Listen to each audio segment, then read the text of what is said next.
को मेला लेकर गई। उसने खूब झूला झूला, तरह तरह की चीजें खाई और बहुत सारे खिलौने खरीदे। गप्पू और दादी मेले से लौटे ही वाले थे कि गप्पू की चीन टूट गई। उसने दादी से कहा, दादी अब मैं कैसे चलूं? मेरी तो चीन टूट गई।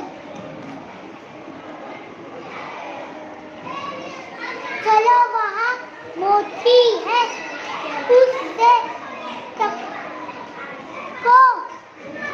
टकवा ले। दादी ने इधर उधर देखते हुए कहा।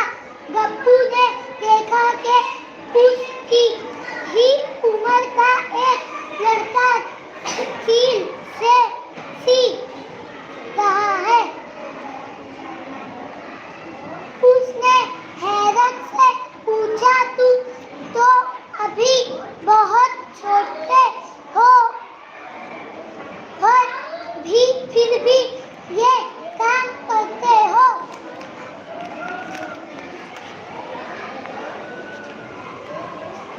दादी ने कहा, गप्पू बेटा, सब बच्चे तुम्हारे तरह नहीं होते।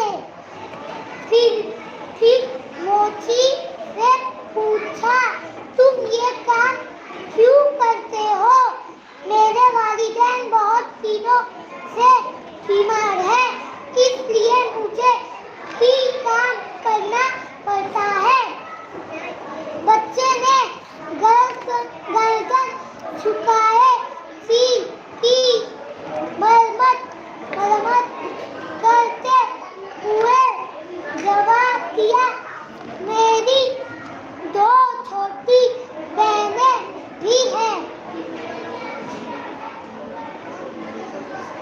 दादी और गप्पू को उस पर बहुत तरस आया। दादी ने उससे कहानी, बेटे तुम मेरे यहाँ पढ़ने आया करो, रोज शाम को मैं तुम्हें पढ़ाया करूँगा भी। मैं जरूर आऊँगा। बच्चे ने खुश होकर कहा, पिछली साल तक तो मैं भी स्कूल जाता था। रास्ते में गप्पू ने दादी से कहा, दादी मैं ऐसे लोगों की मदद करना चाहता हूँ, ये तो बहुत अच्छी बात है। दादी ने जवाब दिया, मगर पहले तुम खुद तो पढ़ लिख कर बड़े आदमी बन जाओ, तभी तुम किसी की अच्छी तरह से मदद कर सकते हो।